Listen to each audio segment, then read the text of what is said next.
Bonjour frères et sœurs.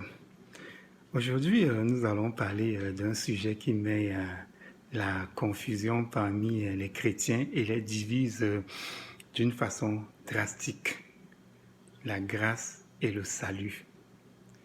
Beaucoup de personnes qui se disent chrétiens confondent ces deux mots, soit à cause de l'enseignement qu'ils en ont reçu, soit à cause de leur mauvaise compréhension de ces thèmes. En fait, si on n'est pas vigilant, et je dirais même que si l'Esprit de Dieu ne nous inspire pas, on peut passer toute sa vie de chrétien sans réaliser qu'il existe une différence entre ces deux mots. Qu'est-ce qui résulte de l'incapacité à faire une différence entre ces deux thèmes? Nous avons d'un côté des chrétiens qui pensent qu'on ne peut pas perdre son salut une fois qu'on l'a obtenu. Et pour soutenir leurs propos, ils s'appuient sur la fidélité de Dieu. Et de l'autre côté, nous avons des chrétiens qui pensent qu'on peut le perdre compte tenu des versets bibliques qui en parlent clairement, mais aussi des épisodes de l'histoire biblique qui le confirment. Bon, qui est dans la vérité et qui ne l'est pas? Peut-on perdre son salut? Ou bien lorsqu'on l'acquiert, c'est pour toujours? En fait, tous les deux côtés sont dans la vérité. Là, vous allez me dire, c'est impossible, puisque leurs affirmations sont contraires. Mais moi, je vais vous dire, c'est possible. C'est possible parce que les deux parlent de deux choses différentes en pensant qu'ils parlent de la même chose. Les uns évoquent le salut en pensant qu'ils parlent de la grâce et les autres évoquent la grâce en pensant qu'ils parlent du salut. En fait, comprendre la différence entre la grâce et le salut est le b.a.-ba de la foi chrétienne. Et nombreux sont des personnes qui n'ont pas cette fondation. C'est quoi la grâce? La grâce est une remise de peine. Pourquoi? Parce que après que le premier homme, Adam, ait péché, les humains étaient condamnés à mourir et disparaître. La grâce est non seulement l'annulation de cette peine, mais aussi la gratification aux hommes et femmes d'un avocat qui pourrait les défendre lorsqu'ils pécheront à nouveau. La grâce donne un nouveau départ à l'humanité. C'est ça la grâce, donner un nouveau départ à l'humanité. Le salut, quant à lui, c'est un but à atteindre. Ce but est d'achever son temps sur terre sans péché et sans qu'aucun péché ne soit retenu contre soi. Et si on commet un péché, on doit chercher de l'aide à l'avocat qui a été octroyé afin qu'il plaide pour que ce péché soit effacé. Bon. L'erreur dans l'appréciation de ces deux mots, c'est de se fier aux définitions des dictionnaires sans tenir compte des nuances que ces dictionnaires apportent aux deux thèmes. Les mots comme grâce et salut, qui peuvent avoir plusieurs définitions, s'utilisent dans leur contexte.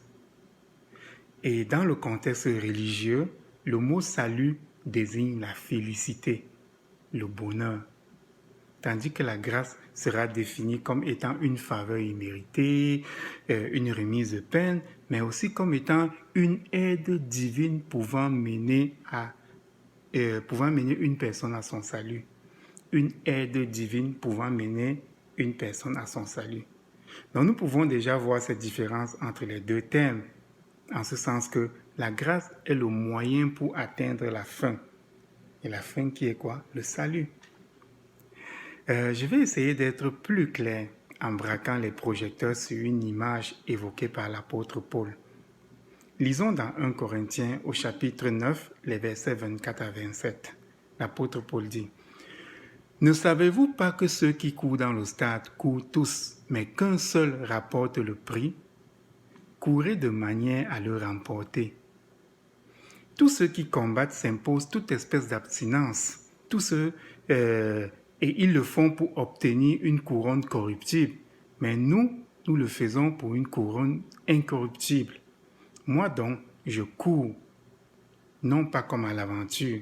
Je frappe, non pas comme battant de l'air, mais je traite durement mon corps et je le tiens assujetti, de peur d'être moi-même rejeté après avoir prêché aux autres. Vous voyez, ces 4 versets-là sont le scénario de ce qui se joue actuellement dans le monde. Une compétition de course ou de combat, des participants sur la piste, des spectateurs dans le stade, un prix à remporter. La compétition de la course, c'est la grâce. C'est le moyen par lequel on peut obtenir le prix. Les participants, ce sont les chrétiens. Ce sont ceux qui s'inscrivent à la compétition par le baptême. Donc le baptême, c'est s'inscrire à la compétition. En fait, le baptême permet d'entrer dans la grâce qui est symboliquement la course. Ok? Les spectateurs dans le stade, ce sont les païens. Ce sont ceux-là qui regardent courir les chrétiens. Ils les jugent et se moquent même de la façon dont ils courent sans vouloir participer à la course. Et le prix à remporter, c'est le salut. La Bible nous dit que cette compétition de course a été organisée par Dieu, sans l'influence d'aucune créature. Et l'épître de Paul aux Éphésiens, en son chapitre 2, les versets 8 et 9, disent ceci. « Car c'est par la grâce que vous êtes sauvés, par le moyen de la foi. Et cela ne vient pas de vous, c'est le don de Dieu. Ce n'est point par les œuvres afin que personne ne se glorifie. » Donc, c'est donc clair que ce n'est pas parce qu'on prie 3 fois par jour, c'est pas parce qu'on offre c'est pas parce qu'on a offert des holocaustes à Dieu ou parce qu'on a fait de la charité quotidiennement que Dieu a dit ok, maintenant je vais vous accorder la grâce. Non, il n'y a eu aucune œuvre, il n'y a aucune personne. Dieu a décidé tout seul. Mais dans ce verset de Paul, on voit qu'il y a un élément nouveau qui s'est ajouté, la foi. Il est dit que ce n'est pas le moyen de la foi qu'on est sauvé. Mais qu'est-ce que la foi selon les Écritures? La lettre de Paul aux Hébreux en son chapitre 11, le verset 1 dit « Or, la foi est une ferme assurance des choses qu'on espère, une démonstration de celles qu'on ne voit pas. » Mais pour avoir la ferme assurance d'une chose qu'on espère ou une chose qu'on ne voit pas, il faut que quelqu'un nous l'ait dit, ou bien il faut qu'on l'ait entendu quelque part. On a toujours foi en quelque chose, ou bien on a toujours foi en quelqu'un. La Bible nous dit que les nations espéreront en Jésus. Voilà la foi par laquelle on est sauvé, espérer en Jésus. Donc, dans cette compétition de course organisée, Jésus est comme un coach qu'on doit écouter et suivre les instructions à la lettre pour obtenir le prix. Il dit lui-même dans l'évangile de Jean au chapitre 15, le verset 5, il dit ceci, « Je suis le cep et vous êtes les sarments. Celui qui demeure en moi et en qui je demeure porte des fruits, car sans moi, vous ne pouvez rien. » Comment est-ce qu'on demeure en Jésus? Dans l'évangile de Jean, au chapitre 14, au verset 15, Jésus encore il dit, « Si vous m'aimez, vous gardez mes commandements. » Voilà comment on demeure en Jésus. Donc, les commandements de Jésus sont les directives qui aident à gagner la course, la couronne incorruptible, qui est le salut. Ces commandements-là peuvent être durs, mais c'est une discipline nécessaire pour triompher. Voilà pourquoi l'apôtre Paul dit, « Moi donc, je cours non pas comme à l'aventure, je frappe non pas comme battant de l'air, mais je traite durement mon corps et je le tiens assujetti. » Et pourquoi se donnait-il tant de peine? De peur d'être rejeté après avoir prêché aux autres. C'est pour ça que je ne comprends pas. Certaines personnes qui se disent chrétiennes affirment que lorsqu'on est baptisé et qu'on devient chrétien, on est déjà sauvé. Mais j'ai une question pour elles. Pourquoi un apôtre comme Paul, qui a été choisi par Jésus lui-même et a été baptisé par l'eau et par le Saint-Esprit, pourquoi il avait peur d'être rejeté après avoir prêché aux autres? Est-ce que ceci ne vient pas confirmer que être baptisé ne garantit pas la rédemption? Dans sa deuxième lettre à Timothée, au verset 6, 7, 8 du chapitre 4, l'apôtre Paul déclare « Car pour moi, je sers déjà de libation, et le moment de mon départ approche. J'ai combattu le bon combat, j'ai achevé la course, j'ai gardé la foi. Désormais, la couronne de justice m'est réservée. Le Seigneur, le juste juge, me le donnera dans ce jour-là, et non seulement à moi, mais encore à tous ceux qui auront aimé son avènement. » Bon, là, c'est vraiment clair. Nous comprenons par ce message que c'est au terme de la course qu'on peut avoir l'assurance d'obtenir la couronne impérissable, le salut. Plus clair encore, le verset 18 du même chapitre 4 dit « Le Seigneur me délivrera de toute œuvre mauvaise et il me sauvera pour me faire entrer dans son royaume céleste. » Donc c'est à ce moment-là que le Seigneur va le sauver pour l'amener dans son royaume céleste. Donc vous comprenez que oui, lui qui est déjà baptisé par l'eau et par le Saint-Esprit, non, il ne se considère pas comme encore sauvé. Et vous verrez encore un peu plus loin. Donc maintenant, récapitulons.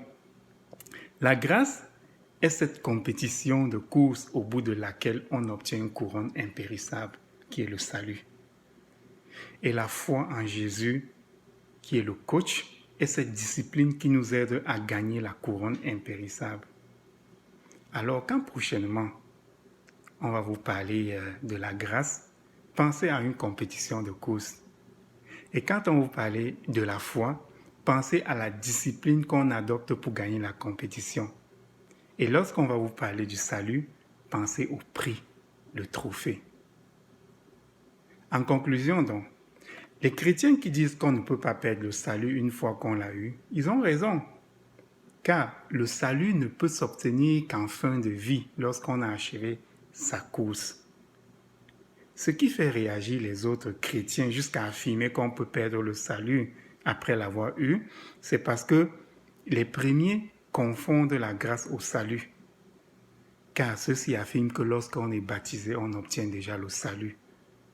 Ce n'est pas le salut qu'on perd, mais c'est la grâce qu'on peut perdre, comme on peut perdre une course. Ce qu'on doit retenir, c'est qu'après le baptême, le chrétien entre dans la grâce. Donc après le baptême, le chrétien entre dans la grâce.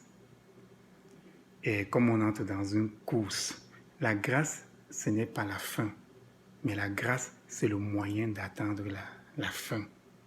Et c'est le salut qui est la fin, la couronne impérissable.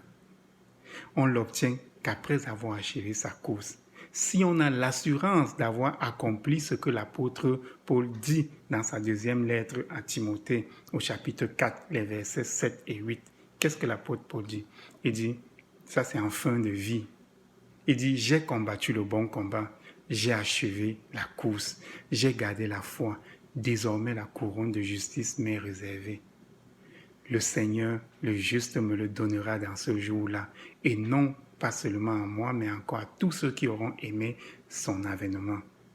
Ça, c'est en fin de vie que l'apôtre Paul dit ça. Mais souvenez-vous qu'avant qu'il n'atteigne ce niveau, dans sa lettre aux Philippiens, au chapitre 3, les versets 12 et 14, il disait déjà ceci. Ce n'est pas que j'ai déjà remporté le prix. Écoutez, ce n'est pas que j'ai déjà remporté le prix ou que j'ai déjà atteint la perfection. Mais je cours pour tâcher de le saisir, puisque moi aussi j'ai été saisi par Jésus-Christ. Frère, je ne pense pas l'avoir saisi, mais je fais une chose. Oubliant ce qui est en arrière et me portant vers ce qui est à l'avant, je cours vers le but pour remporter le prix de la vocation céleste de Dieu en Jésus-Christ. Oui, mes frères, la grâce, c'est la cause, c'est le moyen d'atteindre au but, la couronne impérissable, qui est le salut.